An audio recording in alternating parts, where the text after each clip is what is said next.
Jadi di BAP Julianti Apriantoni itu udah jelas betul disebut nama Judi Ari ini. Ini kan jelas-jelas betul. Ada kantor yang di remote di sana, menterinya pasti mas. Dialah yang meng-approve itu kalau ada hal kayak gitu. Jadi ya harus siap kena lah ini. Nggak mungkin nggak kena. Masa sih harus sampai ke orang tertinggi di Republik ini? Gitu, ya kan? Kalau sampai presiden harus perintah. Cuman presiden perintah pun saya juga mas, agak worry juga, takut juga. Jangan-jangan ya, kita nggak suudon ya. Jangan-jangan masih ada kekuatan besar lain di atas kementerian yang kemudian tidak membolehkan kementerian mengubah itu. Iya loh, Mas. Saya sampai harus suudon begitu terus terang. Gitu. Karena kalau awal sudah ketahuan kayak gini, harusnya dia berani melakukan itu. Julianti Apriantoni atau Tony Tomang ini pun konon goyang gitu loh. Nggak tahu ada apa. Dia konon mau merevisi, mengubah BAP-nya itu. Iya. Nah, ini kan berarti ada kekuatan besar. Gimana caranya nyuci 12 triliun dari urusan beginian? Kalau ahli cuci mencuci, saya punya orangnya, Mas. Siapa itu? Yang dulu pakai patwal 36, tapi ternyata mobilnya kosong itu. Oh.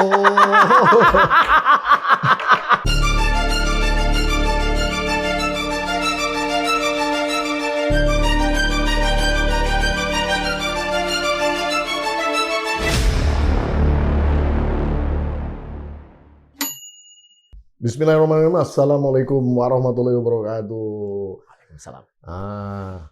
Sobat Forum yang luar biasa, kembali bersama saya Pumbi Hidayatullah di acara kesayangan kita yaitu PhD 4K podcast. Hanya di sini kritis, kreatif, konsisten dan kocak. Lagi-lagi ngomongin masalah judi online.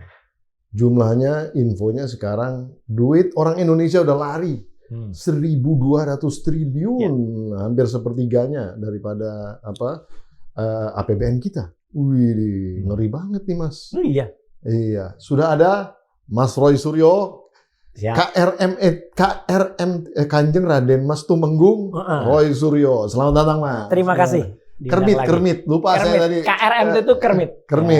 Kermit itu kodok hijau. Iya. Jadi gini Mas, judul. Kita pernah beberapa minggu lalu kita udah bahas. Betul. Cuman kayaknya belum nge-kick. Tapi sekarang dengan ada bukti-bukti baru, ada kesaksian baru, jadi tambah seru lagi nih. Sudah masuk ke persidangan kan. Nah, sudah jadi fakta persidangan. Sedangkan yang kita bicarakan biasanya baru terbukti beberapa bulan kemudian gitu ya kan. Kita ngomongin tokoh ini kan juga sudah kita omongin lama banget itu, ya kan? Aman nggak dia? Ya, harusnya sih nggak aman. Nggak aman, udah disebut namanya. Udah disebut. Berarti di BAP ditulis dong? Iya. Jadi di BAP Julianti Apriantoni itu udah jelas betul disebut nama Judi Ari ini. Gitu kan. Judi Ari. Loh, kalau di BAP nggak mungkin Judi Ari, pasti nama aslinya dong. Betul kan? Oh iya, kalau disebut Judi Ari, nanti masuknya error and person. Jadi bukan apa 404 ya? 404. Aduh, judi not found. Not found.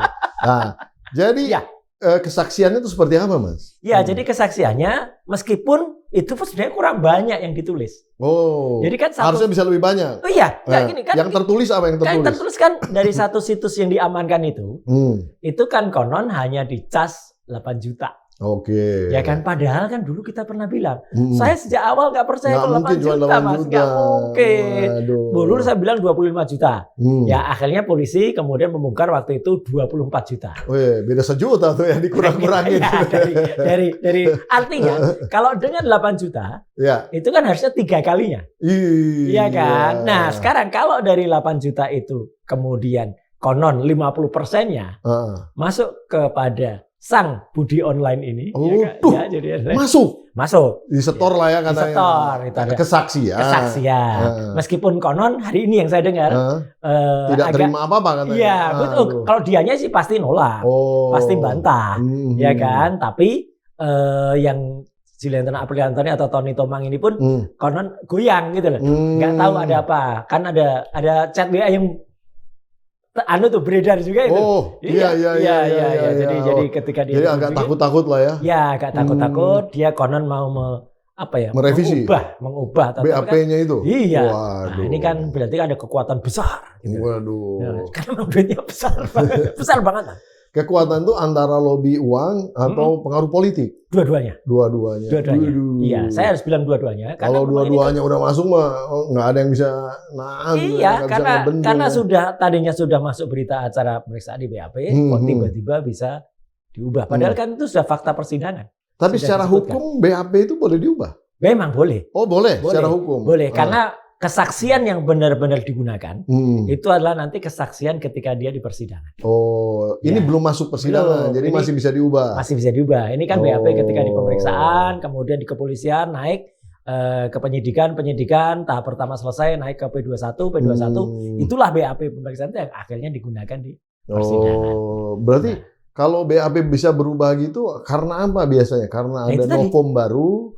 Enggak. Karena ada lupa ingat. Nah, karena tekanan itu tadi biasanya karena itu.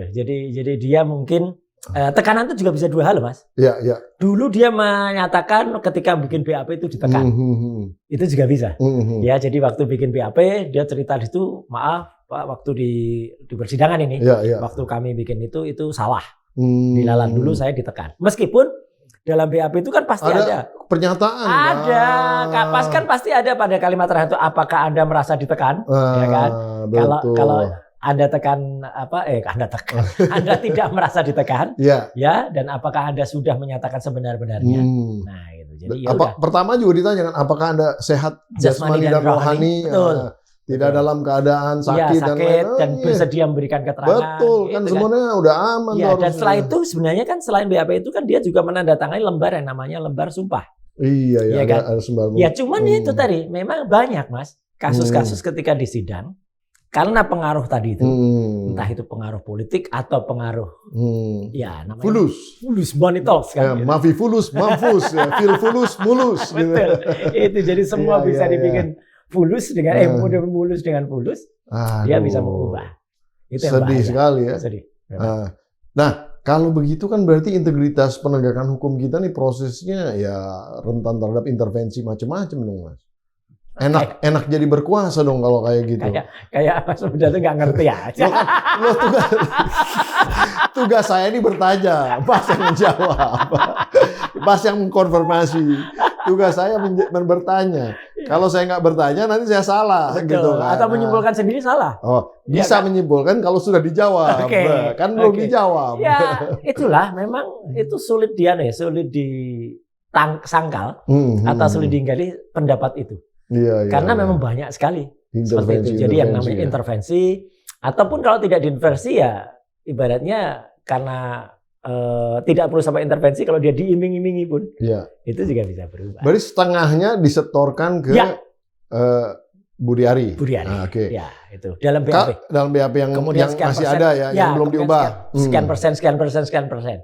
Nah, kalau setengahnya itu kira-kira, mohon maaf nih, Budi Ari dapat berapa? Waduh. Susah ngitungnya. Susah, kalkulatornya nggak cukup. Kalau ada T, ada M, ya sampai T dong. Sampai T. Bisa sampai T. Bisa sampai T. Karena lu gede banget, Mas. Itu angkanya aja kalau tadi misalnya total angka keseluruhan itu kan meskipun mungkin ya dia akhirnya tidak terima sendiri. Iya kan. Betul alokasi itu gitu. Kan dia jawab, "Wah, itu kan bisa-bisanya anak buah saya aja gitu." Dulu kan dia gitu. Dia kan kalau tetian gitu nyawer untuk mengintervensi mudah sekali. Termasuk ke situ. Mudah sekali itu ya. Jadi memang ini memang apa ya? Sudah istilahnya pat gulipatnya ini ya, bermainnya itu memang terus terang ini uang yang sangat gede banget. Kemudian untuk bisa membukanya kalau tidak benar-benar Pak Presiden sendiri, ya Pak Prabowo sendiri kemudian menginstruksikan dulu lah ya kan. Buruan tas sampai ke Antartika, Antartika gitu ya, selesai gitu. Ya mainnya di Antartika itu aja. Oh, muter-muter situ aja. Ya, muter-muter gitu, yang main juga masih direkrut sebagai anak buah. Padahal itunya apa namanya, istilahnya kualifikasinya belum nyampe itu ya. Makanya. Untuk jadi staf sus atau staf ahli. Betul, itu kan salah satu contohnya kan. Ada salah satu dari sekian terdakwa yang sudah dihadirkan itu kan sebenarnya dia tidak masuk kualifikasinya, tapi karena rekom, kita dulu orang partai itu, KTBLC itu, kemudian dia kan masuk, gitu kan, gitu, dan ternyata dialah yang menjadi tangan kanan untuk melakukan itu. Ini sebenarnya Mas, sama seperti pembicaraan kita di sini beberapa bulan yang lalu. Udah deket banget gitu loh. Ibaratnya tangan kanannya udah kecokok. Gitu ya? Iya. Dan bahkan waktu itu kan kita pernah ngobrol di hari akhir pekan. Kemudian kita ramalkan waktu itu yang prediksi minggu depan kecokok ini. Nyatanya masih berjaya. Ya berkuasa karena kan dia masih megang posisi yang sangat strategis. Kemudian masih ada mainan baru juga. Dia kan ada mainan baru tuh Koperasi Merah Putih itu. Iya, dananya gede banget malah. Iya kan? Jadi ya nggak lah. Saya sih nggak heran ya. Dia tetap bertahan dan kemudian mungkin ini masih bisa bertahan. Waduh. Tapi kembali ke soal kerugian bagi Indonesia dan dengan diungkapnya kasus kemarin itu yang sekarang di persidangan. Ini saya terus terang memang ya meskipun harapannya nggak terlalu besar Mas, tapi saya berharap besar itu timbul ada jera gitu loh bagi terutama bagi instansi yang sekarang sudah berubah nama jadi Komdiji. Gitu Mas. Tidaknya itu ada ngaruh-ngaruhnya dikit lah gitu. Memang kalau saya lihat di Komdiji itu sudah ada pernyataan-pernyataan. Pertama sudah ada sekian yang diblok. Ya. Terus kemudian juga sudah ada kalau itu dari dulu Mas. Udah ya sebenarnya. Dari dulu zaman jadi sebenarnya nggak ada progres nih apa yang disampaikan. Terus terang ya, saya dengan segala hormat kita kepada sahabat kita, Mutia ya, gitu. Itu sih kayak jalan di tempat aja. Gitu. Ya karena itu nggak ada kemajuan yang berarti. Selama hanya memang mungkin Komdiji nggak punya kemampuan. Karena payung hukumnya. Dulu kan kita pernah bicara soal peraturan pemerintah yang membolehkan server itu masih berada di luar negeri. Kenapa nggak kemudian dengan tegas berani diubah? Gitu. Itu aja. Sebenarnya, jangan-jangan ya kita nggak sudon ya. Jangan-jangan masih ada kekuatan besar lain di atas kementerian yang kemudian tidak membolehkan kementerian mengubah itu. Iya loh, Mas. Saya sampai harus sudon begitu terus terang. Gitu. Karena kalau awal sudah ketahuan kayak gini, harusnya dia berani melakukan itu. Kita tuh kalau suuzon terhadap sesuatu yang baik nggak boleh. Kalau suuzon terhadap sesuatu yang jelek boleh. Boleh ya. Loh, karena kan suuzon terhadap yang jelek kan berarti baik. Iya, makanya kan demi kebaikan. Iya, nggak apa-apa. Demi menolong sahabat kita juga kan gitu. Jadi jangan sampai kemudian soalnya kan udah kayak jadi karma nih Mas. Iya kan gitu. Menteri di situ bisa ketarik-tarik terus gitu loh. Iya kan? Mulai Johnny Gerald Plate, ya kan, kemudian ini hampir kesangkut ini, hampir ya, saya bilang hampir. Ya, karena kalau BAP-nya diubah ya belum tentu juga. Makanya. Itulah ini kadang-kadang dunia nih. Tapi gini Mas, kan sebenarnya banyak pengamat yang bilang kuncinya salah satunya juga bukannya Komdiji, tapi juga PPATK. Harusnya PPATK ini kan menelusuri sampai mana. Ternyata Mas kemarin saya lihat di netizen banyak yang tiba-tiba di freeze itunya rekeningnya. Iya. Tanpa alasan, persis seperti yang saya ceritain waktu itu. Dulu ya. Nah, sekarang jadi rame. Saya juga kaget. Lo kok bisa gitu ya? Pertanyaannya ini ada hubungannya sama judul atau sebenarnya ini yang lain gitu ya? Karena kalau yang judul kenapa nggak dikerjain gitu juga gitu sebenarnya? Iya itu sebenarnya kan dulu kan PPATK sebenarnya pernah punya alasan. Mereka tidak bisa memberlakukan itu karena mereka hanya bisa memberikan laporan, tapi mereka nggak bisa mengeksekusi. Sama seperti Komdiji. Komdiji kan juga mereka cerita itu. Jadi Komdiji itu tidak bisa memblokir situs-situ. Mereka hanya bisa meng-crawling situs tertentu. Kemudian mereka melaporkan kepada aparat keamanan. Ya kan? Tapi kan sebenarnya kan itu kalau memang ada terbukti ada tindak pidana ya atau misalnya itu sudah jelas kan sebenarnya dari PPATK kemudian dari penelusuran identitas dari IP yang digunakan itu kan sebenarnya sudah gak usah ragu-ragu lagi gitu loh. Artinya tetap harus ada perintah dari aparat penegak hukum untuk melakukan freezing itunya. Harusnya. Tapi kenyataannya PPATK kan mungkin melakukan itu. Makanya itu yang saya bilang itu netizen yang komplain. Nah berarti harusnya sebenarnya masalah judul ini bisa selesai. Harusnya. Berarti kan ini masalahnya kalau bisa saya simpulkan berarti kan masalah mau atau tidak mau. Betul. Jadi niat baiknya ya kan nawanya ada nggak gitu kan. Begitu mungkin niat baiknya udah nggak ada atau tidak berani atau takut ada kekuatan besar tertentu. Itulah yang akibatnya mereka tidak berani. Nah, tapi kan lagi-lagi ya ini masa sih harus sampai ke orang tertinggi di Republik ini. Gitu, ya kan? kalau sampai presiden harus perintah. Cuman presiden perintah pun saya juga Mas, agak worry juga, takut juga. Karena meskipun sudah presiden perintah ya, dalam kasus lain, pagar laut gitu misalnya. Dimainin juga di bawah. Makanya, hanya jalan sebentar. Adem ayem aja. Adem ayem, bahkan sekarang hanya kan lurahnya doang. Lah, lurahnya pun udah lepas sekarang. Ya kan? Udah lepas ya? Udah, Mas. Waduh, saya belum update. Udah jadi lurah Kohot udah dilepasin lagi gitu ya. Ya, bahkan jalan lagi mereka melakukan kriminalisasi terhadap tokoh yang lain. Gitu. Oke lah, kita nggak bicara itu, tapi artinya gini. Sampai ke level yang tertinggi pun Pak Prabowo pun turun, kenapa masih seperti itu lah? Terus nunggu siapa gitu loh? Nah, tugas kita nih ngingetin terus. Iya, kan? iya, betul. Iya. Makanya berarti kan kekuatannya gede banget. Gede banget. Sampai bisa mengubah BAP itu. Sekarang gini Mas, 1.200 triliun yang terlibat. Iya. Artinya kalau 1%-nya kan 12 triliun, betul ya? Iyalah, iya kalau 1.200 iya kan, kalau 1% aja, kan 1% itu kecil banget lah. Iya, ternyata masih gede banget. 12 triliun. 12 triliun itu kan 12.000 miliar. Nah, Mas, itu kan dulu kasus Senturion 6,7 triliun, ramenya setengah mati dan nggak beres-beres. Ya. Ini 12 triliun kalau dibagiin. Dengan dulu. Ya maksudnya perbandingan jumlahnya aja. Misalnya katakanlah 1% yang tinggal di sini lah. Kan yang 1.200 karena udah pergi. Yang mungkin yang 1% anggaplah dibagi-bagi di sini. Ya mungkin gini Mas. Kalau ada 12 partai, satu-satu menang semua. Satu juga kita mungkin nggak bisa langsung apple to apple ya. Karena nilai uangnya juga berkembang. Ya kan? Oh ada nilai yang turun. Ada yang turun. Nilai uangnya juga berkembang. Jadi kalau dulu mungkin kita bicara ratusan juta itu sudah masif ya. Gede banget. Sekarang korupsi segitu kok ditangani KPK atau kejaksaan gitu. Sama kemarin misalnya ketika ada kasus ya barusan kita ngomong ini kan ada kasus lain yang dulu bos PT Sritek itu ya kan? Oh iya baru ya. Barusan baru ditahan ya katanya. Ya itu kan meskipun itu dikatakan udah ratusan miliar, ada juga yang komentar Mas. Apa katanya? Ternyata cuma ratusan miliar nggak triliunan. Nah itu aja jadi perkara kan. Iya. Gitu. Apalagi ini kan. Ini. Betul. Ya, artinya memang masa kalau ini cuman dipegang misalnya diatur sama kroco-kroco yang rekrut yang direkrut ini kan nggak mungkin. Nggak mungkin. Mas kan mengatakan ini, ya saya pun dulu mengatakan gitu. Nggak mungkin kroco-kroco lah. Nggak mungkin. Artinya kan masa hanya berhenti kepada bidang bukannya kepala departemen waktu itu. Bahkan di bawah dirjen ya, kemudian di bawah direktur di bawah direktur Kasubdit kan gitu. Direkturnya dirjennya aja nggak kena gitu kan itu. Wah, ya kan itu kan nggak mungkin ya. Iya. Artinya kan pasti ada gembongnya lah. Pasti, ada apalagi godfather-nya. Pasti karena approvalnya itu nggak mungkin kalau tidak orang paling top di situ.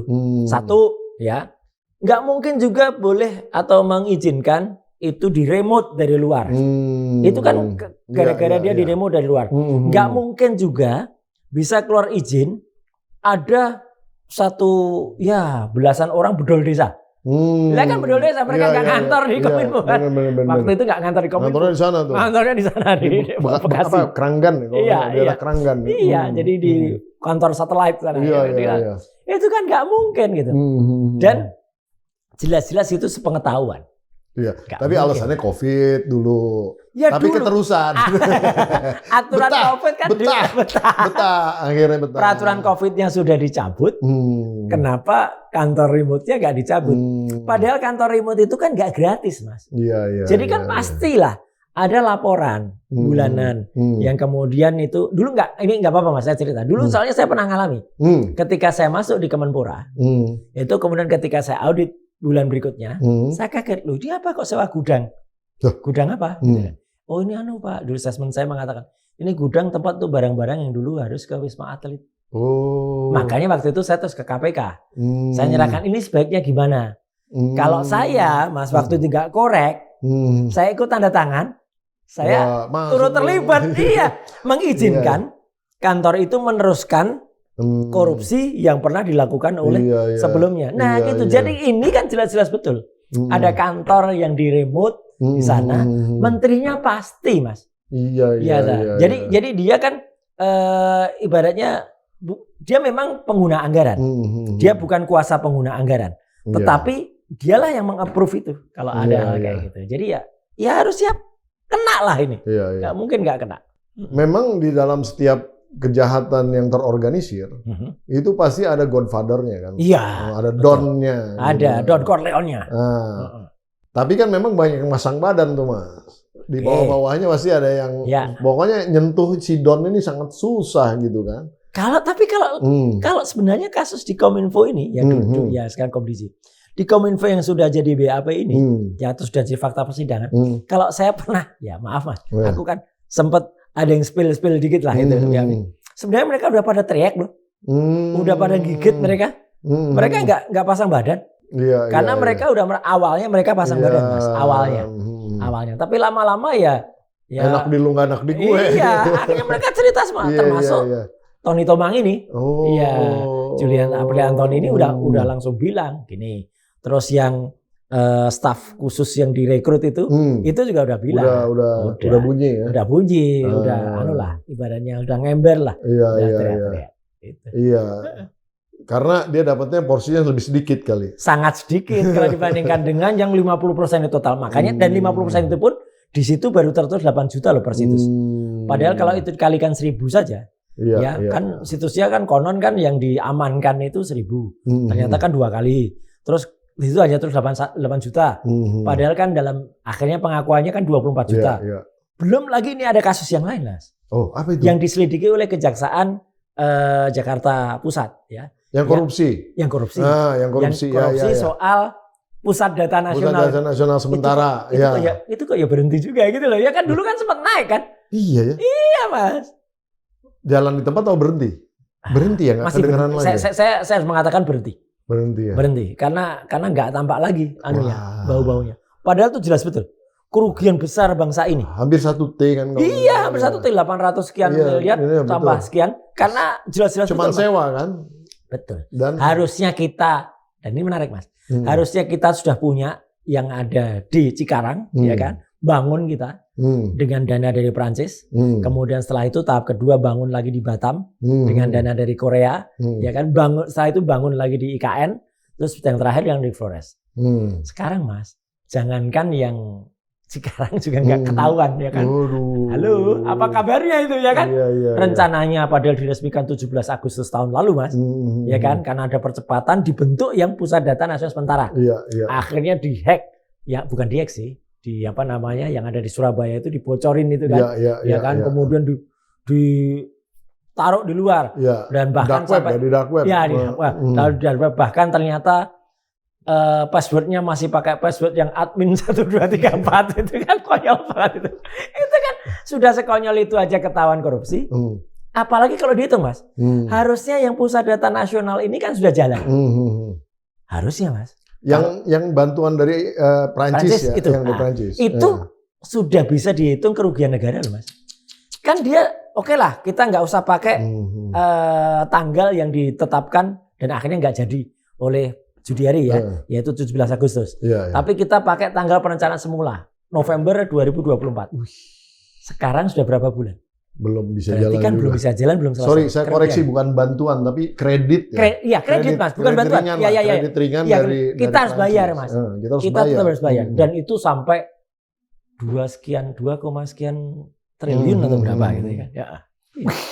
Mengerikan. Mas, sekarang gini. 1.200 triliun. Oke lah, kita itu nggak kita bahas, tapi yang 1%-nya lah, 12 triliun.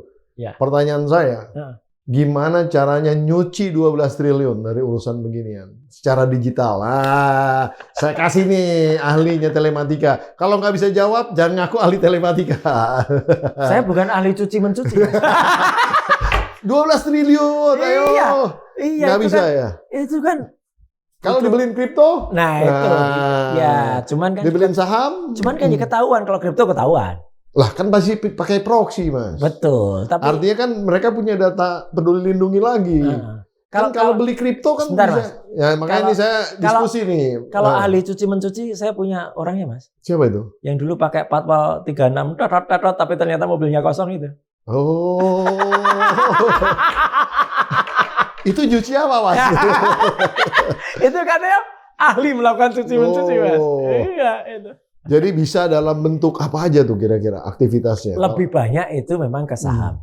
Ke saham. Lebih banyak ke saham. Makanya yang instrumen-instrumen investasi lah ya. Iya. Tapi dipecah ya, nggak mungkin. Iya, dan nggak mungkin konyol. Namanya juga pasti pakai nama proxy kan. Pasti, Mas. Nggak mungkin sekonyol kayak jaksa apa hakim ya yang nyimpen di rumahnya masih ada. Oh, Zaro Afrika. Masih ada bendel-bendelannya. Nggak mungkin kayak gitu. Nah, itu memang harus cash and carry. Itu nggak usah dicuci. Kalau ini pasti lebih canggih. Apalagi karena kan bentuknya digital duitnya. Betul. Itu maksud saya. Makanya saya nanya, bagaimana mengeluarkan, maksudnya kalau misal mau diambil nih duit supaya jadi barang bersih. Nah, itu sebenarnya yang jadi menarik. Muternya memang ya panjang. Panjang lah. Ya. Saya terus terang. Tapi kalau ini bukan ilmu digital, Mas. Kalau ini ilmu penjahat. Tapi nggak apa-apa. Pengalaman. Gimana? Ya pengalamannya agak susah. Aku nggak pengalaman di situ, Mas. Kalau nggak mencuci. Gitu. Tapi maksudnya gini, Mas. Kalau Bitcoin, maksudnya bukan Bitcoin lah, kripto. Ini produk kripto bisa dong. Bisa dong. Jadi soalnya beli. Nanti di cash-in-nya di sana di situ kan. Nanti ada pengumpulnya dari sini. Ya gitu, itulah. Ya Mas lebih ahli dalam mencuci lah. Saya mencuci piringnya BGN. Kalau saya MBG saya cuci. Itu beneran. Pinter ngeles. Nggak, artinya lepas dari masalah mencuci duitnya, nilai itu luar biasa gede, Mas. Betul. Dan itu bisa misalnya kalau tidak dikorup, ya kan? Itu kan sebenarnya nggak perlu susah-susah MBG cari-cari dana sampai kemana-mana. Maksud saya gini loh, Mas, kan Mas kepalanya BIN, ya kan? Badan Intelijen Netizen. Nah, coba mulai sekarang netizen itu mencari itu. Iya. Ada nggak jenis-jenis transaksi-transaksi yang mencurigakan? Iya kan? Ya. Karena bagaimanapun juga sesuatu yang digital harus dicucinya digital juga. Nggak bisa juga kemudian, ya maksudnya kan kita nggak bisa langsung draw down duit gitu kan, langsung misalnya dibeliin apa dan lain-lain agak sulit gitu. Zaman dulu masih kayak gitu. Analogi ini mungkin harus hati-hati, Mas. Gimana kan itu? Kemarin juga ada yang bilang, barang bukti digital, Tata bilang, kan nggak bisa dilarikan ke analog. Gitu. Tapi padahal kan, sebenarnya bisa juga kan? Kan terimanya orang analog juga. Oh. Kayak alat bukti analog.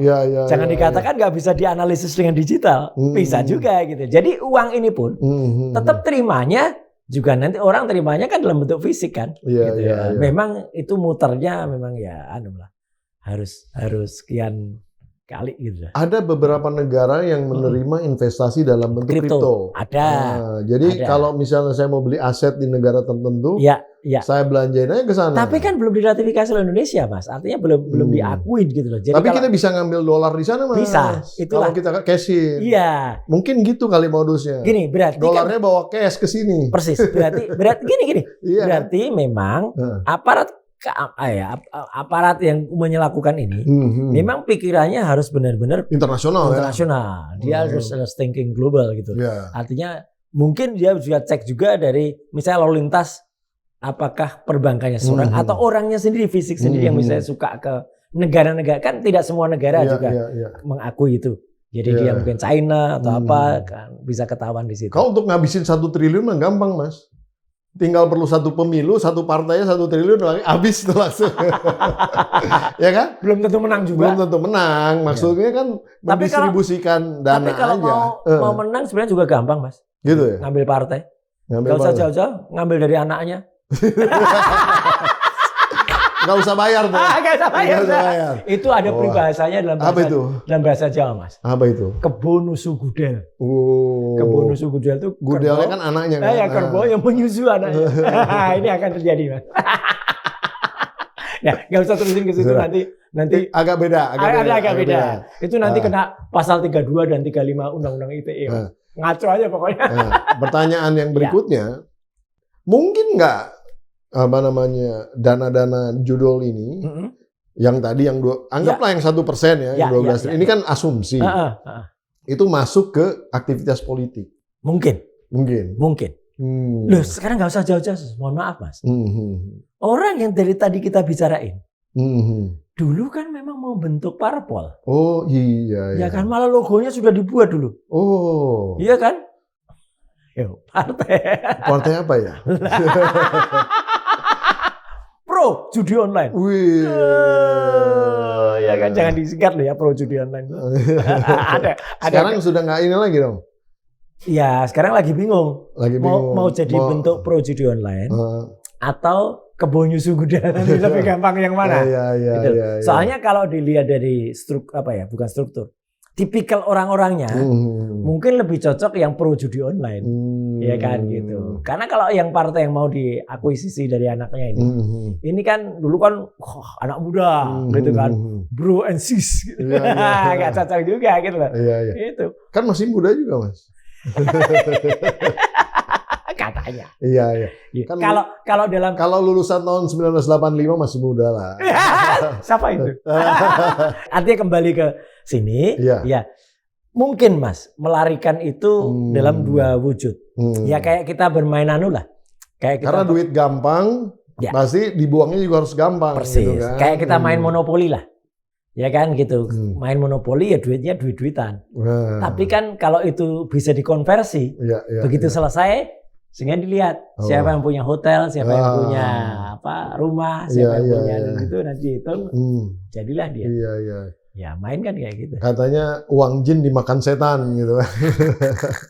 Nah, isu yang saya dengar itu ada dulu kan kita itu tuh Mas, apa namanya? Waktu COVID. Ya, ini sistemnya peduli lindungi. Ya. Itu kan data-data kita tuh dicatat, mau terbang kemana dicatat, mau apa namanya kita.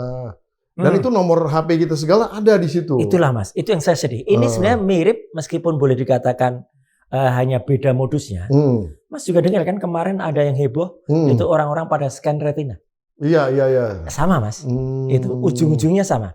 Jadi data pribadi kita itu dikolek oleh suatu sistem saya tidak mengatakan institusi karena tidak jelas itu. Kemudian itu nanti sangat rawan disalahgunakan.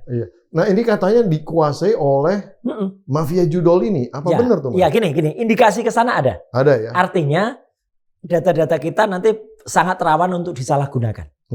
Karena mafia ini memang ya kemana-mana Mas. Terus terang, bukan hanya dia bisa mengkolek data. Dia juga punya bagian di faksi-faksi bagian pengamanan. Maksudnya orang yang kemudian ya dulu kan kita pernah dengar lah konsorsium di aparat keamanan. Iya, nah itu jadi pasal apa yang ada di sana itulah yang itu 303 ya. Iya, itu akhirnya nyebut juga. Ya. Tapi gini, itu tujuannya menguasai si peduli lindungi ini kira-kira untuk apa? Data Mas, data masyarakat. Data masyarakat. Tapi kan cuma data doang. Enggak. Nanti ini berbahaya. Target sama target untuk nawarin. Satu nawarin. Kedua untuk pencucian uang. Dananya. Iya. Seolah-olah ada transaksi dari mereka. Iya, padahal itu mereka sendiri. Iya kan? Kan kalau kita sudah menguasai data, nomor handphone dikuasai, NIK dikuasai, nomor induk. Kemudian nanti retina mata misalnya. Nanti kan sekarang kalau kita buka rekening Mas di perbankan itu kan kita masukkan nomor handphone ya kan yang aktif mau digunakan. 2 NIK dimasukkan. Setelah itu kita suruh nyeken, ya kan gitu. Kemudian kita suruh blinking, ya kan. Untuk supaya kita itu AI atau enggak gitu. Nah, itu kan mereka bisa bypass dengan itu karena retina matanya datanya udah dapat semua ya. Bahaya nih, Mas. Tapi kan kalau nomor misalnya kita diskusi IT-nya nih teknisnya ya. Itu kan kalau ada nomor HP misalnya kan tercatat nih nomor HP kita di Peduli Lindungi dipakai untuk misalnya kan buat e-wallet. Harusnya kan ada message OTP atau password atau message notification. Makanya kita harus ke nomor HP kita kan? Betul. Cuman kan sekarang gini Mas, kadang-kadang itu bisa di-bypass. Enggak sih, kalau dibebas kan kalau dibebas enggak. Cuman gini, dibebas tidak. Tapi masyarakat kita itu sekarang terus terang banyak yang sudah abai kayak gitu Mas. Kita kan sering banget kan terima kalau WA mungkin masih kita baca. Tapi kalau SMS udah enggak ya. Itu kan kadang-kadang enggak kan. Jadi karena dianggap itu ganggu, dia hapus saya langsung. Atau diblok. Padahal kalau diblok kita selamat. Tapi kalau dibiarin aja, itu kan kadang-kadang SMS yang masuk tuh misalnya ada kantung bonus, ya kan. Terus misalnya rezeki nomplok, gitu. Ya kan kayak gitu kita biarin aja karena saking banyaknya. Durian jatuh. Iya kayak gitu. ya kan? Iya. Meskipun ada juga yang masih ya yang bohong-bohongan bohong-bohongan kecil-kecilan juga masih banyak lah. Selamat Anda mendapatkan itu gitu kan. Iya. Tapi karena kita tuh abai, ya kadang-kadang itu tidak kita respon, kita biarkan saja. Kadang-kadang nggak sengaja.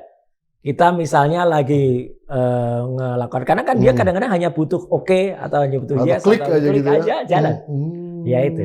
Jadi memang kita harus berhati-hati banget terhadap semua notifikasi yang masuk ke handphone kita. Maka kita, ya meskipun saya dulu pernah menyarankan Mas, udah SMS tuh abaikan aja gitu. Nah dengan adanya ini, kadang-kadang kita harus hati-hati. Ini masih harus diedukasi ya. Persis. Karena ini bahaya sekali. Iya, karena memang tidak mungkin, benar Mas tadi. Tidak mungkin itu bisa langsung jalan begitu saja tanpa kita betul komando. Tapi ini juga sama Mas. Kayak kita misalnya buka link tertentu, ya. Kita dapat link. Kalau kita nggak hati-hati, ya kan, ternyata link itu APK, gitu kan, gitu ya kan, yang untuk ternyata ada virusnya, atau nanti bisa langsung buka ke data pribadi kita, ya kan? Atau misalnya nggak sengaja nggak kita perhatikan, misalnya kita masuk tertentu kita agree, yes, atau select all. Padahal kan kadang-kadang aplikasi perbankan pun tidak mesti kita select all. Soalnya kan diantara itu ada, apakah ini akan masuk ke aplikasi kontak Anda? Oke. Apakah akan masuk ke lokasi Anda? Oke.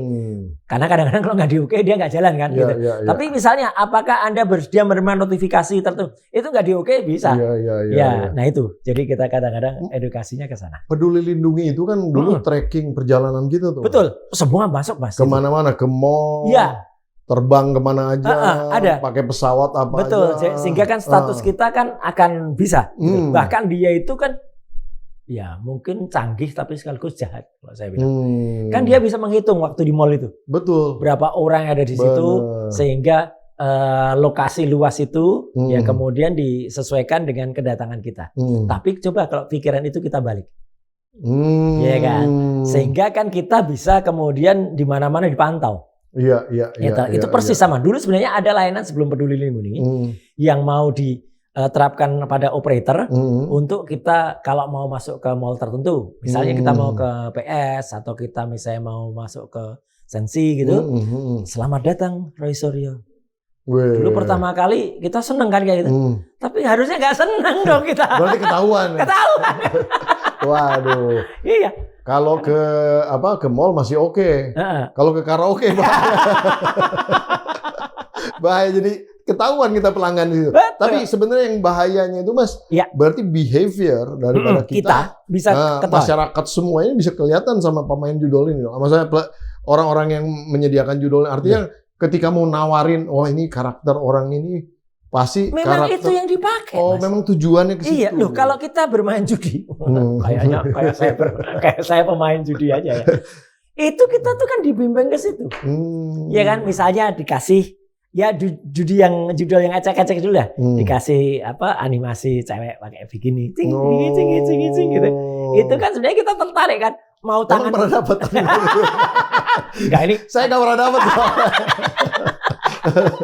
Terus kita kan tangan kita kan cek padahal kan nggak ada gunanya mau tangan kita nekan atau kan nggak ada gunanya ya kan. Atau itu juga sekarang sudah mulai masuk ke aplikasi-aplikasi kayak IG atau kemudian ke Facebook juga ada kayak gitu, gerakan atau ketuk layar berapa kali padahal nggak ada gunanya kayak gitu ya. Cuman kalau kita nggak hati-hati nanti tiba-tiba screen-nya berubah pada satu persetujuan kita masuk situs atau judi tertentu masuk kita. Iya. Masuk perangkap sudah. Masuk perangkap. Karena itulah. Jadi memang kita tuh di behaviornya. Jadi kebiasaan kita. Kemudian juga kalau kita masuk, termasuk algoritma yang terjadi pada perjudian kan gitu, Mas. Orang itu nggak akan main terus kalau dia tidak dikasih menang. Jadi pasti dikasih menang dulu. Pasti itu ya. Pasti jadi kasih supaya ada hype. Ya betul. Jadi ada hype, naik, kemudian kalah habis itu. Tapi dia sudah terpikir di sini. Aku pernah menang. Iya. Tiba-tiba menang lagi. Iya. Itu. Jadi dia pintar betul memainkan itu. Jadi memang kalau teman-teman yang suka main judi, itu ceritanya yang menang aja. Walaupun cuma sekali. Iya. Padahal sebenarnya kalahnya udah beribu-ribu kali gitu. Nah, ini Mas, kalau kita kita berkomunikasi dengan teman pemain judul, ya. Matematika kita kacau Mas. Oh, kenapa tuh? Iya, jadi misalnya dia punya uang 2 juta. Iya. Terus dia alokasikan itu. Jadi misalnya dia Main lah. depo dulu ya. Oh, Ya, depo. Depo dulu. Saya nggak tahu sama caranya. Bisa aja. Oh, Depo dulu 500. Deposito, ya, oke. Depositnya masuk deposit 500. Ya, terus hilang. Nah. Dia nggak nganggap hilang. Tiba-tiba dia depo lagi 500 lagi, hilang. Nggak dianggap, tapi tiba-tiba dia dapat 500. Dia langsung, wah saya menang 500 ini. Gitu Mas. Iya, iya. Terus setelah itu misalnya yang dia lagi sampai habis 2 juta kan. Terus dia tiba-tiba dapat lagi 250. Dia udah merasa menang 750 Mas. Dan itu yang diceritakan di mana-mana. Iya, itu yang saya selalu dengar tuh. Itu, jadi gua menang nih Mas. 750. Saya aku bilang gitu. Udah main berapa kali? Lah ya, duitmu tadi berapa? Itu kayak matematikanya dulu, kalau dulu zaman kita masih cuci cetak foto Mas. Iya.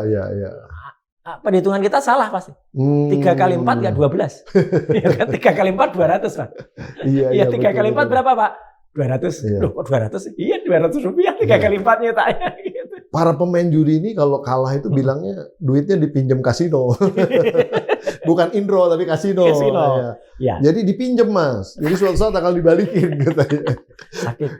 Optimis banget kata saya bilang. Saking baiknya. Tapi mohon maaf juga analogi yang sama itu juga saya nggak menyalahkan ya. Kalau pada ini kasus yang lain ya. Pada orang-orang yang sudah menabung untuk perjalanan suci. Waduh. Ya kan? Terus tiba-tiba uangnya dipakai untuk kegiatan lain. Iya. Kan mereka ikhlas gitu kan? Iya. Gak apa-apa, ikhlas gitu. Sama sedih kayak ya? sedih. Sama kayak judi ini. Judi ini ya 11-12 lah, beda tipis lah. Kelihatannya kalah, tapi bukan. Faktanya kalah, tapi mereka seolah-olah menang. Mas, jangan-jangan judi ini bukan sekedar cari duit, tapi cari sensasi. Bukan, artinya gini, cari thrill gitu. Karena kan hiburan itu orang sekarang udah disuguhin berbagai macam tontonan. Ya maksudnya Netflix sudah murah, semua udah murah, udah bosen juga kali nonton terus. Mereka butuh tantangan. Game juga kadang-kadang terlalu anak-anak. Akhirnya dicari thrill yang lain. Iya. Di situ mereka dapat tantangan. Tantangan dapat istilahnya anak sekarang di tepi jurang lah. Gitu. Iyalah, pokoknya dia main hanya untuk dapat thrill itu. Mungkin menang sekali udah cukup, kalah sih nggak apa-apa lah, udahlah gitu. Saya kan jadi kayak adiktif kayak gitu ya. Persis. Ibarat kayak drugs meskipun gini Mas, meskipun saya bukan orang yang tepat untuk cerita itu. Itu harusnya misalnya seorang sosiolog atau bahkan psikolog. Tapi artinya teknologi, saya bisa dari teknologi kita dimungkinkan untuk mendrive itu. Ya dengan dimasukkan analogi-analogi atau string-string tertentu. Sehingga membuat kita, meskipun sebenarnya itu kan ada yang curiga. Jangan-jangan handphone saya dimonitor ini. Enggak sampai ke situ sebenarnya. Enggak ya? Enggak. Cuman kan kebiasaan orang, itu kan juga bisa kelihatan. Persis sama kita belanja online, Mas. Iya. Sekali Mas belanja cari misalnya jam, ya kan? Nanti tawar iklan yang masuk jam terus. Semua. Ya kan gitu. Jadi waktu itu kan saya nggak pernah beli jam. Dulu kan makanya kan ada yang lucu dulu. Ketika ada tes untuk SD, untuk anak-anak, ya kan? Kemudian ujiannya diselenggarakan online, ya terus pakai handphone. Oke lah, pakai kalau nggak punya pakai handphone orang tua. Nah, tiba-tiba si anak ini ngeluh, kok iklannya masuk iklan porno semua. Jangan salahkan anaknya, salahkan bapaknya. Bapaknya gitu kan. Sering nonton. Nah, itu jadi algoritma itulah yang kemudian masuk ke sana. Tapi kalau misalnya begini Mas, ada seseorang yang katakanlah dia dapat duitnya dari judul ini, tapi kemudian jadi filantropis nih, bagi-bagi untuk rakyat kecil dan lain-lain. Itu kira-kira positif nggak buat Indonesia? Maksudnya gini, komparasi gini, comparisonnya ini adalah kerusakan sosial yang tercipta akibat judul. Apakah worthy untuk mengangkat orang-orang miskin yang ada di bawah ini?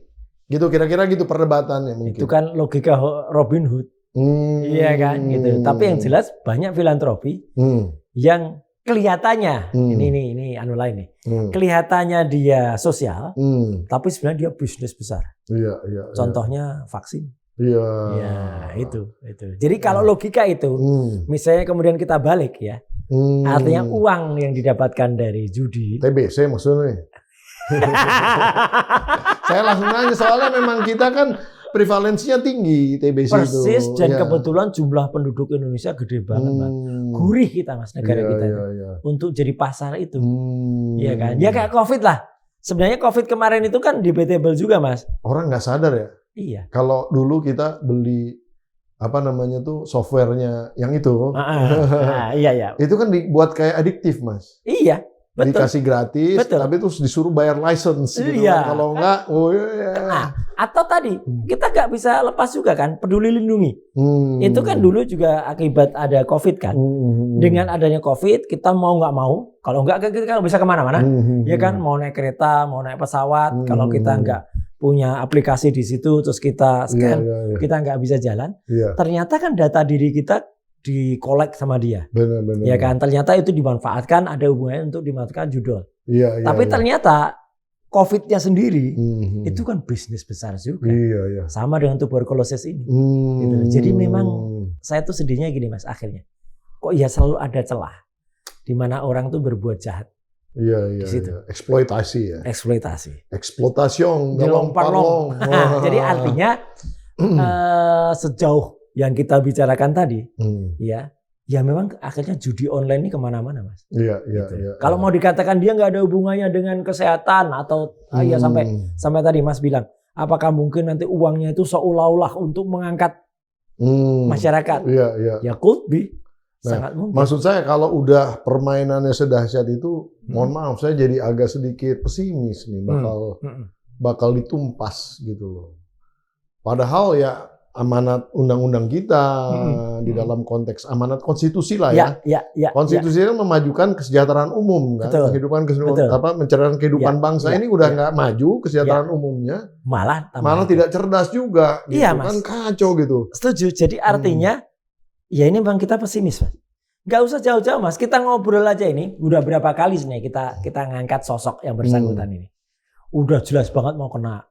Kasusnya juga udah banyak banget. Dulu kasus tadi PDN, ya PDNS itu ya udah bener banget. Terus sebelumnya ada kasus dia mau ngambil alih ex Twitter dengan ya kita belum bicara ELA yang error level analysis, tapi ini yang ELA-ELO waktu itu ya kan. Ya, dia mau bentuk itu nggak jadi juga. Under my umbrella. Itu kan lagu. ELA. Nah, terus banyak sampai terakhir sudah nyaris banget. Terus yang kejaksaan tadi dia udah disebut-sebut, terakhir ini udah masuk nama, ya mungkin kekhawatiran kita bahwa ini tidak akan terungkap, ya saya khawatir juga di situ, mungkin enggak, karena ya money talks mas. Berat sekali nih, sekali. Money talks mas. Jadi kita tinggal nunggu azab aja dari yang maha kuasa kali ya. Betul. Kalau kayak gini. Betul. Karena ya abis kita yang lemah ini, maksudnya kita nggak berduit, kita nggak punya kuasa gitu ya, kita cuma bisa berpodcast begini aja. Untungnya mas. Untungnya masih ada ya. PSD 4K mas. Itu, ya kan? PSD 4K. Jadi masih bisa. Dulu tuh nggak ada JJ-nya soalnya. Kalau ada J kan ada judi ya. Iya. Key-nya kan 4K-nya berarti kan bisa kasak kusuk. For kebenaran mas. Wow. Sama kasak kusuk. Nggak ada C juga cuci duit. Nggak ada. Makanya saya tadi ditanya soal cuci ya. Enggak dong mas. Dan ini forumnya forum keadilan. Kita mau nunjukin keadilan mas. Mantap. Tapi anyway, kembali ke laptop. 1.200 triliun ini sangat besar. Sebetulnya di dalam konteks ekonomi juga nggak main-main. Sangat tidak main-main. Tiba-tiba uang perputaran di Indonesia hilang 1.200 triliun. Bisa jadi 3 ibu kota negara baru mas. Anehnya mas. Kan tidak 3 IKN. Bukan. Kalau dari segi ekonomi saya juga bingung. Kok nggak ada ya ekonomi yang kemudian menghitung gitu dampaknya. Artinya untuk nurunnya daya beli atau kemudian itu juga aneh tuh. Iya. Jangan-jangan ekonom juga nggak terlalu merhatiin ini. Harusnya merhatiin ya. Gini. Harusnya ini kasus lain mas. Harusnya Pak Komarudin seorang lawyer yang di Makassar itu nuntut judi online juga. Kan katanya kalau yang soal kasus ijazah itu dia nuntut merugikan negara. Nah ini kan juga kan merugikan negara. Dia bisa suruh nuntut juga. Iya. Itu kan frame-nya kan itu dia. Nah, itu berarti kan artinya kalau 1.200 triliun hilang, ya potensi ekonomi yang terjadi sangat besar gitu. Iya. Beli makanya sekarang kalau lihat jalan-jalan ke Kemang Sabtu Minggu aja, Kemang ya nggak seperti dulu. Iya. Jelas itu Kemang kan daerah elit gitu sebenarnya harusnya tempat orang berduit di situ. Tapi udah sepi banget. Iya. Ya buat saya seneng karena saya sering lewat situ jadi nggak macet sih. Nah, tapi buat saya perhatiin, wah ini sedih juga gitu ya. Pasti. Banyak juga sekarang tempat-tempat udah tutup dan lain-lain. Kalau mall memang juga Mas, menurunnya kelihatan. Ya. Nah, tapi hampir semua loh Mas. Ya. Hampir semua industri ya. Teman-teman kita yang di media televisi juga ngalami kan. Ada pemotongan ya kan, tuh efisiensi, ada yang sampai nangis mau mengakhiri siaran ya kan gitu. Tapi podcast tambah banyak Mas. Alhamdulillah. Jadi yang bisa berinteraksi dengan kita tambah banyak. Iya, gitu. Tapi gini, 1.200 triliun kalau jadi pajak, anggaplah PPN Mas. Wah, lumayan 11% Mas. Kan? Pemasukan ke negara. 11% iya, berarti 100 100 kan ditambah 12 ya 132. Iya. Lumayan Mas. Wih. Tinggi. Kantor pajak nggak perlu berburu di 132 triliun. Iya. Ini kemarin masih defisit. Betul. Nggak perlu berburu di kebun binatang Mas. Iya. Padahal kita Bu Sri Mulyani mau minjem lagi 250 triliun. Iya kan? Memang perlu harus itu kreatif. Dari PPN doang lah. PPH-nya belum. Betul, tambah lagi kan gitu. Tambah lagi. Ya mungkin nggak banyak lah. Iya. Nah, tergantung yang dapatnya siapa. Kalau yang dapatnya memang satu orang, 30%. Iya. Tapi kalau dapat yang banyak orang, cuma tergantung dapatnya berapa. Pemerintah itu sebenarnya masih bisa melakukan kreativitas ya, daripada harus ngejar-ngejar rakyat kan. Dari sisi judi aja, ini kalau dikejar bener, itu kan negara harusnya nggak pusing-pusing amat, ya kan? Anggaran untuk MBG ada, ya kan gitu. Untuk bikin sekolah rakyat juga bisa jalan, ya kan. Kemudian nggak perlu harus boncos lagi untuk misalnya tiba-tiba dolar naik harus beliin lagi gitu kan. Jadi artinya, kemungkinan itu adalah gitu. Mas kan di Komisi 1 dulu kan? Ya, sama lah kita. Ya pernah sekali saya. Tapi saya di Komisi 9. Tapi gini Mas, kan ini sebenarnya udah mengganggu ketahanan negara Republik Indonesia gitu lah. Jadi kalau kita ngandelin penegakan hukum yang lemah begini, terus kemudian pertahanan yang nggak dipikirin, defense yang nggak dipikirin, ini bahaya juga. Setuju. Seyogianya harusnya Kementerian Pertahanan dan kemudian BIN dan juga semua aparat pertahanan ini harusnya ikut juga ya Mas ya. Gini, dalam konteks menjaga ini. Terakhir kan sebenarnya update yang terakhir itu kan ada mereka mulai berpikir soal angkatan cyber, ya kan gitu. Nah jadi pikirannya sebenarnya harusnya angkatan cyber itu jangan hanya dibayangkan mereka hanya perang fisik kemudian dicyberkan, bukan. Tapi mereka juga harus berpikir tentang serangan yang dalam bentuk cyber bisa juga dari sisi ekonomi kayak ini. Kripto itu kan sebenarnya juga kalau dipikir itu kalau nggak benar-benar nanti dikuasai atau dimengerti lah dikuasai, itu juga bisa menjadi serangan juga kan. Jadi mereka harusnya berpikir begitu. Jadi saya harapkan Pak Panglima TNI yang kemudian kemarin sudah niat betul gitu ya bikin angkatan cyber, bukan hanya berpikir cyber itu as a instrumen aja atau as a tools saja untuk memperkuat 3 matra yang lain, tapi matra cyber itu berpikir juga soal bentuk perang masa depan. Jadi perang masa depan bukan hanya soal perang simetris, asimetris, tapi juga termasuk bagaimana jenis perang ekonomi, perang seperti ini. Waduh. Benar ya, jadi ancaman tuh ya.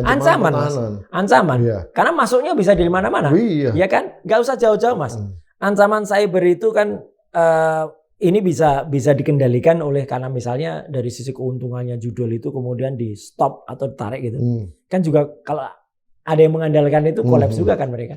Ya sama kayak perang. Gitu. Tapi kan ibaratnya begini Mas, generasi muda kita kan kalau kemudian kalah judul dan dia udah ngedrop dirinya, itu kan jadi bangsa yang lemah kita. Sekarang sudah begitu loh Mas. Sekarang sudah dibikin begitu. Makanya itu yang harusnya difikirkan gitu oleh jadi yang namanya tidak sampai ke soal tidak sekedar habit ya, tapi dia sudah seperti kecanduan gitu ya. Kecanduan. Tapi bahkan udah jadi yang udah dia mau main tuh udah kayak ya udah terserah lah. Tapi dia cuma berharap menang tapi udah istilahnya tuh nerimoy gitu. Iya. Padahal sebenarnya tidak ada orang menang Mas di judo. Betul ya. Nggak ada. Kalaupun ada itu setinggi-tingginya dari total semua. Kalau yang saya pernah dengar dari para pemain dan para operator nggak sampai 10%. yang dikasih menang. Menang pun dikasih loh Mas. Karena kan ini bisa diatur. Ini yang suruh menang. Ini nanti ini kemarin sudah ini sering masuk ini. Kasihlah menang 2, kasihlah menang 3. Selain itu enggak. Orang yang udah terketagihan judi itu kan sebenarnya pasti dia nanti banyak bohong. Ya. Banyak nyari-nyari duit, nyuri-nyuri, pinjam duit banyak, pokoknya yang begitu-gitulah. Iya. Pokoknya yang akan tersiksa tuh bukan cuma satu orang. Oh, keluarganya. Keluarganya, lingkungannya, dan negara. Itu. Iya. Apa perlu dimasukin jadi apa istilahnya wamil itu wajib militer perlu nggak kira-kira? Itu harus kita kaji dulu supaya bukan hanya diberlakukan KDM di Jawa Barat. Jangan-jangan itu belum tentu korban judol yang dimasukin ya, cuma anak nakal aja kan? Nakal, belum justru korban judol harusnya tuh supaya lebih taat gitu supaya bisa keluar dari itu korban judol memang benar-benar istilahnya mengangkatnya kembali gitu ya. Itu ya tidak sekedar dengan ilmu-ilmu kesehatan biasa kan, mentalnya udah rusak. Dan itulah cara merusak Indonesia. Ya sama seperti drugs juga ya. Persis. Sama seperti drugs. Ya kan? Jadi rehabilitasi mereka itu tidak sekedar rehabilitasi yang cara-cara manual ya gitu. Tapi harus cara-cara ke depan. Dan teknologi di sini sangat-sangat berpengaruh Mas, karena dengan adanya gadget ini Mas. Itu kan orang tuh kan gampang sekarang banget sih ya. Sangat mudah. Temptation-nya tuh di depan mata, di depan genggaman. Depan genggaman kita. Dan kita benar-benar akan sangat tergantung dengan adanya ini. Dan mudah banget Mas membuat orang kemudian addicted dengan ini. Itu yang kemudian terjadi. Mas, kalau kita punya hackers yang jago-jago, kita jebol ini kasino judol mungkin nggak sih? Tidak ada yang nggak mungkin. Harusnya kita serang balik aja tuh mereka gitu. Cuman hacker ini kadang-kadang juga Mas. Oke lah kalau kita punya hacker yang real idealis, idealis masih oke. Tapi hacker juga ngambil untung. Itu. Mau cuan juga gitu. Betul. Lagi-lagi money talks Mas.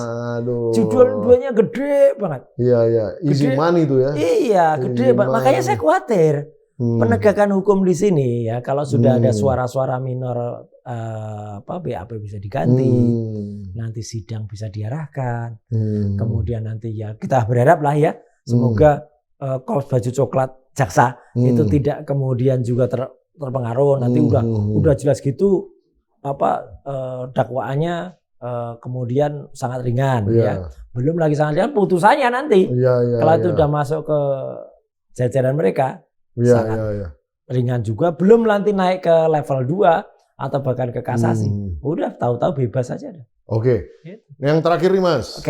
Kan kita ini sudah bekerja sama dengan banyak negara-negara ya. Ada ekstradisi dan lain-lain. Tapi juga kita udah bekerja sama di dalam konteks 2 paling tidak. Korupsi, maksudnya untuk mencuci duit hasil korupsi sama teroris. Nah 2 itu udah clear tuh. Jadi ekstradisi. Di dalam terorisme Indonesia ekstradisi kejahatan misalnya penjahat yang ditangkap di luar gitu, terus kemudian terorisme sama korupsi. Artinya kalau ada dana-dana korupsi yang dari Indonesia ditaruh di luar ini udah bisa langsung kena. Kalau yang untuk judul ini belum ada loh saya bilang. Karena gini Mas. Ini sama seperti sama seperti kasus pornografi. Tidak semua negara sama persepsinya. Iya kan, judi misalnya di Kamboja, di Vietnam lah, di sana legal Mas. Jadi bagaimana bisa kita menaruh hukum yang sama? Jadi fufu-fufa kalau di sana oke lah ya. Itu lain waktu Mas. Kita angkat lagi itu apa? Kalau di sana legal? Di Kamboja. Apa? Di Kamboja maksudnya? Iya, di negara-negara itu kan sebagian kan legal. Kamboja? Iya. Pornografi? Bukan. Judinya. Judinya. Bukan pornografi, judi. Ya, saya pikir tadi makanya saya kaget. Judinya legal. Dan makanya kan banyak juga server juga yang kemudian taruh di sana gitu. Kalau pornografi kan kayak Eropa. Sekarang kan tidak semua kan kayak obat. Obat kan juga sama Mas. Kita kan ada kendala juga misalnya ganja. Ganja di Belanda legal. Ya kan di kita legal untuk amount tertentu untuk pengobatan, untuk pengobatan dan jumlahnya juga dibatasi. Persis. Meskipun ya itu yang sering diplesetin kan sama yang pembela-pembela. Tapi artinya lagi-lagi gini. Artinya kesetaraan itu kalau belum ketemu ya memang susah. Adanya ekstradisi, adanya misalnya bisa dilakukan komunikasi itu kalau misalnya teroris semua sama. Ya. Ada riset tentang ganja mau dijadikan obat itu mau dijalankan. Ya. Nah kalau kemudian mohon maaf nih, kalau judi online ini dilegalkan aja daripada jadi persoalan. Ironisnya gini ya, bukan Indonesia ya, lucunya kalau saya bilang.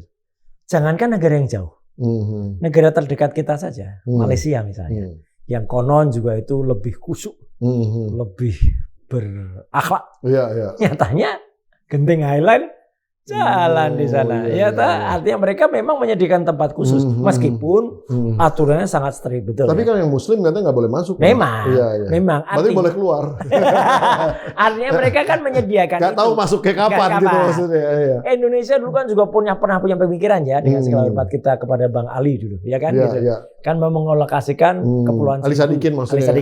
Kepulauan Seribu dulu juga mau digituin kan, tapi kan belum rame. Meskipun akhirnya kalau nggak gitu, ya jadinya kan malah terus kemana-mana. Sama seperti sama seperti yang tadi mau kita bicarain, prostitusi. Lokalisasi dalam prostitusi. Itu kan dulu pemikiran kalau wah dihapus, kelihatannya hilang mas. Ya, tapi teman jadi aja tuh.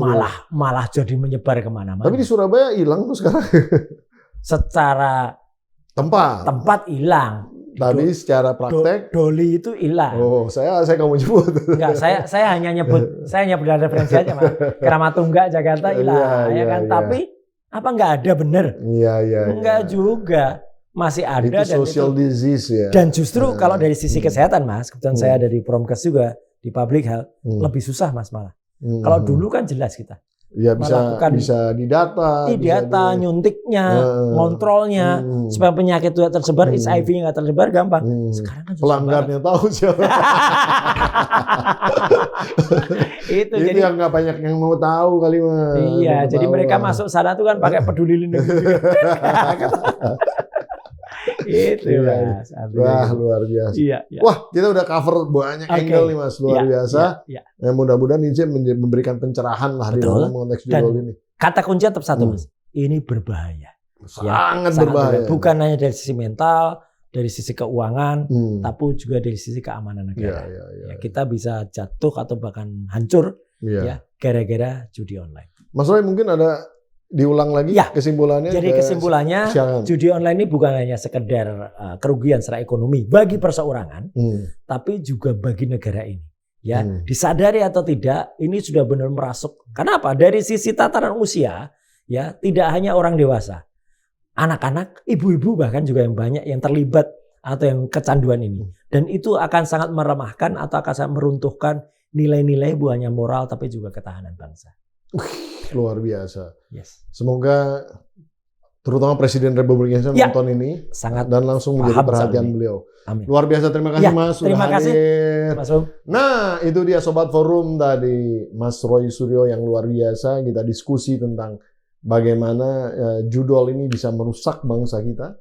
Bukan hanya sekedar menjadi ancaman ekonomi, tapi juga ancaman keamanan, pertahanan sekalipun begitu ya, menjadi persoalan bangsa kita ke depan. Kalau tidak ditangani, ini akan menjadi bukan hanya presiden yang buruk, tapi menjadi mimpi buruk bagi bangsa Indonesia selama-lamanya. Nah, mudah-mudahan bisa diatasi dan mudah-mudahan segala aspek elemen bangsa ini sama-sama kita fight ya, kita saling bekerja sama di dalam konteks memberantas ini. Itu dari saya Pumpi Hidayatullah, saya undur diri. Nonton terus PhD 4K, podcast hanya di sini, kritis, kreatif, konsisten, dan kocak. Sampai episode berikutnya. Wassalamualaikum warahmatullahi wabarakatuh. Luar biasa. Ya, sekali lagi Mas. Mantap.